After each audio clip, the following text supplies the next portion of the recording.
Paz do Senhor a todos, aqui quem fala é o pastor Oséias, e para mim é uma grande alegria nós iniciarmos esse estudo chamado Em Busca da Verdade.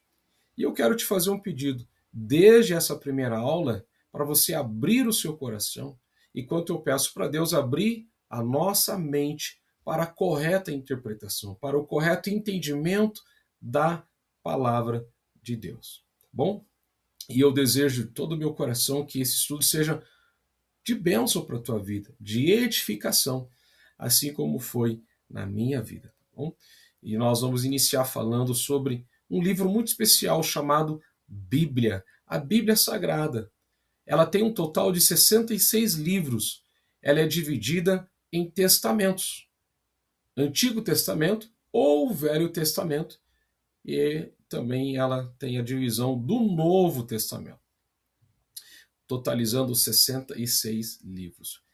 Eu quero aqui frisar algo muito importante, de que a Bíblia ela é a perfeita palavra, a vontade de Deus para nós, para o homem, de todas as nações. Tudo que o homem precisa saber da parte de Deus está na Bíblia.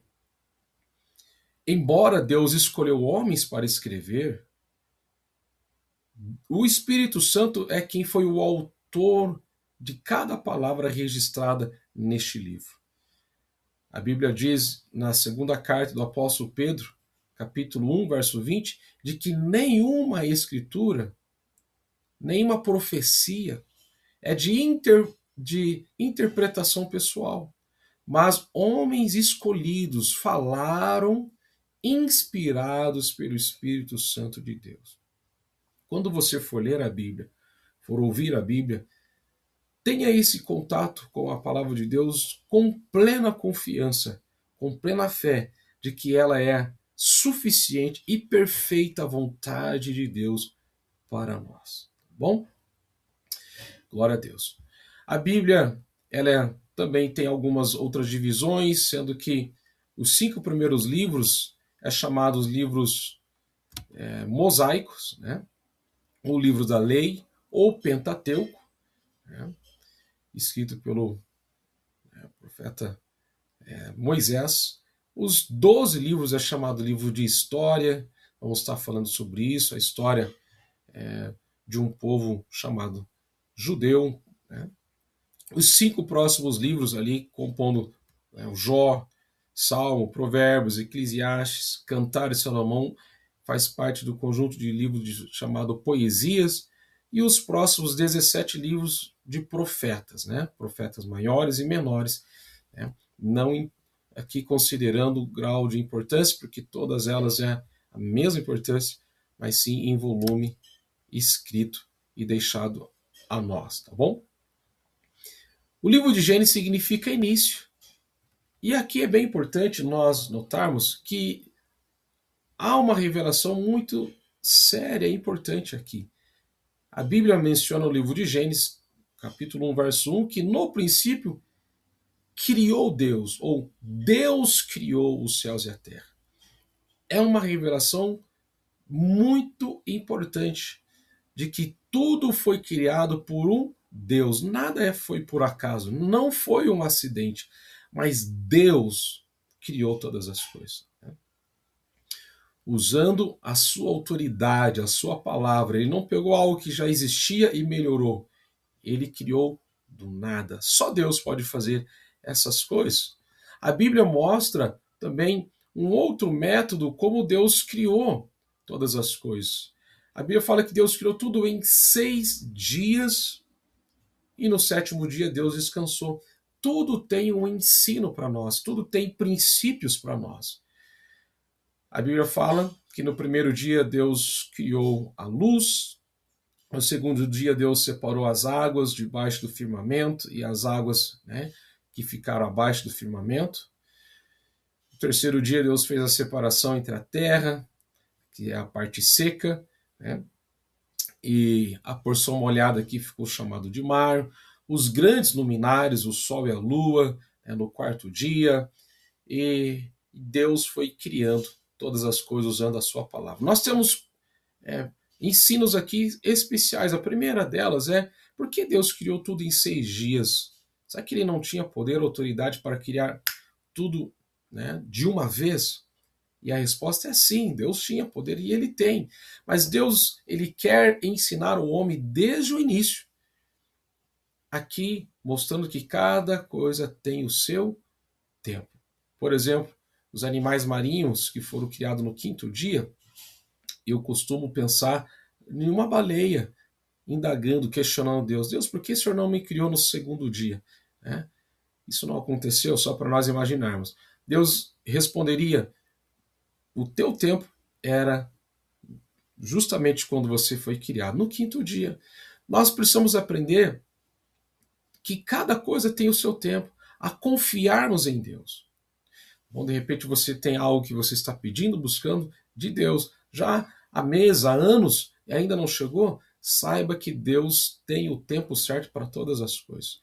Nós também podemos aprender que a Bíblia diz no livro de Gênesis que a terra era sem forma e vazia. O contrário de forma é deformado, bagunçado. Então Deus começa a colocar tudo em ordem. Deus não gosta de bagunça. Deus não gosta de desordem. A nossa vida financeira, a nossa vida espiritual, nosso casamento, nossa família, nosso trabalho, nosso escritório, tudo tem que ser em ordem. E no 7º dia Deus descansou. Aqui não é um cansaço humano, porque Deus não se cansa, né? Deus ele não se fadiga, Deus não precisa dormir. Aqui também é mais um ensino. Deus ele trabalhou, né, também ensinando que Deus não gosta de preguiçoso. O homem precisa trabalhar, mas no 7º dia Deus ele ele aproveitou, ele usufruiu, ele tirou um tempo para, né, honrar a sua criação e ensinando a nós que nós devemos trabalhar, mas também precisamos tirar um tempo para honrar o Criador, para louvar o Criador, admirar a sua criação, tá bom? E a sua grandeza. A Bíblia mostra que os primeiros homens, no caso Adão e Eva, eles foram criados na inocência. E nós vamos estar falando sobre dispensações. O que é a dispensação? São 7 períodos, 7 fases, 7 tempos na história da humanidade, né? No início de cada tempo, Deus dá uma ordem, o homem vive aquele período e no final Deus faz um julgamento. E a primeira dispensação, chamada inocência, né? O homem não sabia o que era pecado e eles foram advertidos da consequência do pecado. No livro de Gênesis, capítulo 2, e verso 15, a Bíblia fala que Deus deixou tudo no jardim do Éden para proveito de Adão e Eva. Deus deixou tudo para que eles pudessem aproveitar. E Deus deu apenas uma recomendação, uma ordem, né? A Bíblia fala, né, de que no verso 17, mas da árvore da ciência do bem e do mal, dela não comerás, porque o dia que comeres dela, certamente morrerás. Foi uma advertência clara, inclusive, né? A Bíblia fala que Satanás se apoderou da serpente, né, e começou a dialogar com Eva, e com esse tempo ali, Satanás conseguiu convencer a Eva a comer o fruto que Deus havia proibido, né? A questão aqui foi que Eva comeu aquele fruto. Mas era pecado comer fruto? Não. O pecado foi a desobediência. Poderia ser qualquer outro tipo de ordem, mas a ordem foi quebrada, foi infringida, e aí então gerou o pecado. E o pecado gera a morte. Foi justamente isso que aconteceu. A morte fez com que o homem se separasse de Deus. A Bíblia diz no livro de Isaías 59 de que o pecado faz separação entre o homem e Deus. Então houve ali uma queda, né? Primeiramente espiritual e posteriormente, lá adiante, né, a morte física também. olha a consequência que o pecado trouxe e ainda traz na humanidade. Nós vamos estar falando também que com essa situação eles foram expulsos do jardim do Éden. Eles foram expulsos daquele lugar que Deus havia separado para eles, né? Então, a Bíblia menciona que Deus amaldiçoou o homem deveria agora viver do seu próprio suor, a mulher teria dores de parto, mas aqui também no início uma revelação, Deus dizendo que o primeiro Adão pecou, mas o segundo Adão, referindo-se a Cristo, ele viria na terra, não iria pecar, e com isso iria pisar na cabeça da serpente.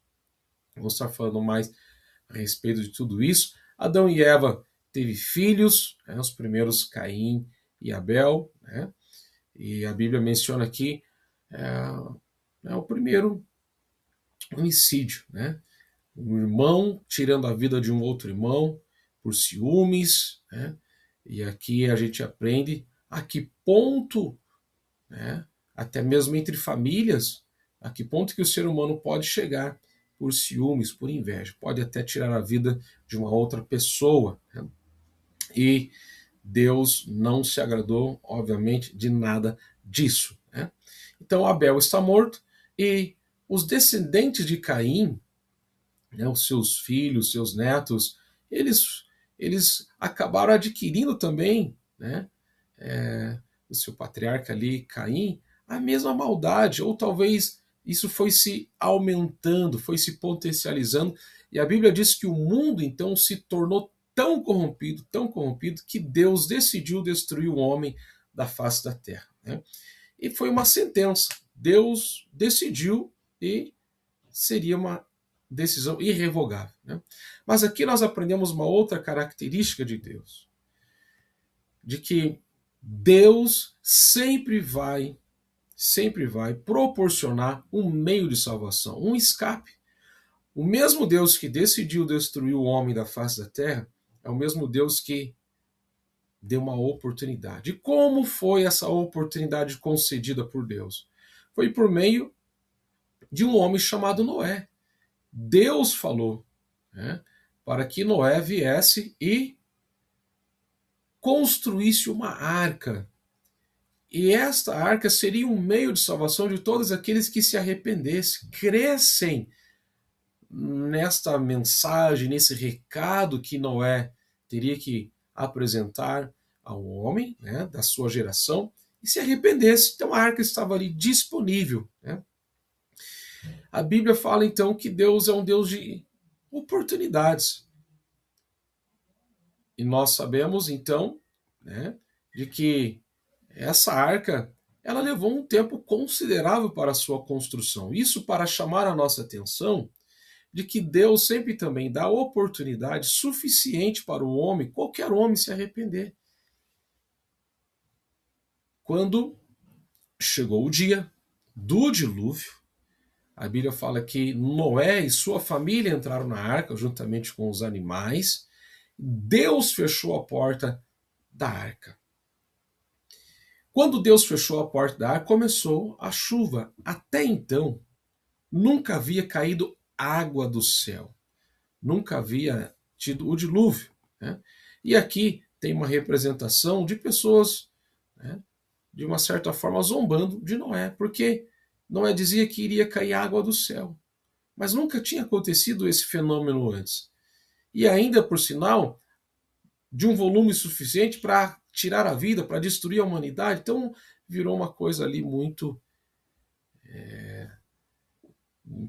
de descrédito, né? Mas eu quero te dizer que isso aconteceu.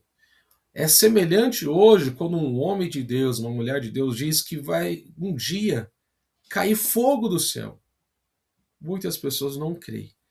Mas o próprio Jesus disse que assim como foi nos dias de Noé, assim também será na vinda do Filho do Homem, né? Quando iniciou o dilúvio, a porta estava fechada.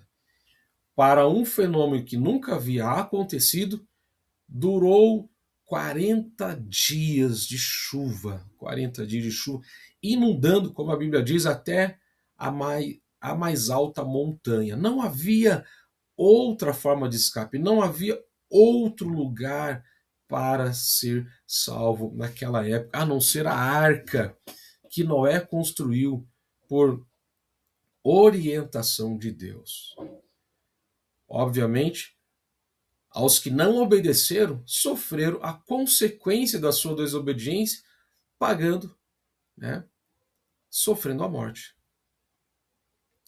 E eu quero aqui dizer que tudo que está na palavra de Deus é para nosso ensino e para nossa advertência. No livro de Mateus, capítulo 24, a Bíblia diz, né, verso 37, fazendo comparação, né, sobre esse evento ocorrido nos primeiros livros da Bíblia. Né? Também aqui fazendo uma correlação, né, da veracidade de tudo aquilo que aconteceu. Né? A Bíblia fala, né, no livro de Mateus capítulo 24, e como foi nos dias de Noé, assim será também na vinda do Filho do Homem, porquanto assim como nos dias de Noé, dias anteriores ao dilúvio, eles estavam ignorantes. Não vai acontecer, estavam tocando a vida normal, vivendo a sua vida longe de Deus, em pecado. Mas a própria Bíblia diz, né, que então não o perceberam, até que veio o dilúvio e os levou a todos. Assim será também a vinda do Filho do Homem. Mateus 24, verso 39. Hoje, nós temos uma arca chamada igreja. Não me refiro às paredes da igreja, o prédio, mas sim esse organismo espiritual que Deus criou. Não haverá salvação, assim como não houve salvação fora da arca, também não haverá fora da igreja. É necessário todo homem estar dentro da igreja, conectado, ligado a esse corpo chamado igreja. Essa porta ainda está aberta. A maneira de nós entrarmos é por meio do arrependimento dos nossos pecados, do novo nascimento. Vamos estar falando mais a respeito da importância de nascer de novo, sendo batizado nas águas em nome de Jesus Cristo, sendo cheio do Espírito Santo, com a evidência de falar em novas línguas, e viver uma vida separada para Deus, até que um dia Deus venha salvar, recolher, arrebatar os seus escolhidos. Tá bom? Nós estamos nos aproximando da parte final da nossa aula, mas a Bíblia fala que a terceira dispensação agora é o governo humano, e nós estaremos abordando esse assunto na aula que vem, aula muito importante, mas eu quero, né, concluir dizendo a importância de nós crermos na palavra do Senhor. Eu te convido para que você entre na arca, né? Seja batizado em nome de Jesus, receba o Espírito Santo, viva uma vida na presença de Deus, e nós temos certeza que nós seremos salvos daquilo que Deus prometeu que vai acontecer. Lembra que foi falado qual era a mensagem que Noé dizia? Era a respeito de água vindo do céu, um fenômeno que não havia acontecido. E sabe o que está escrito em 2 Pedro capítulo 3? É o outro fenômeno que vai acontecer. Né? Acreditando ou não, isso vai acontecer. A Bíblia fala que agora a terra não será destruída pela água, mas sim pelo fogo. A terra está reservada para o fogo. Isso um dia vai acontecer. Mas foram 120 anos o período de construção da arca. E desde que Jesus Cristo morreu na cruz, foi sepultado e ressuscitou, nós estamos nos aproximando de mais de 2000 anos. Deus sendo longânimo, dando oportunidade para todos nós, para toda a humanidade que crê, serem salvos. Tá bom? Essa é a nossa primeira aula. Eu desejo que tenha sido uma bênção para a tua vida. Não perca a próxima aula, a segunda aula, estaremos dando a continuidade no estudo Em Busca da Verdade. Deus permaneça te abençoando. Fique na paz, em nome de Jesus.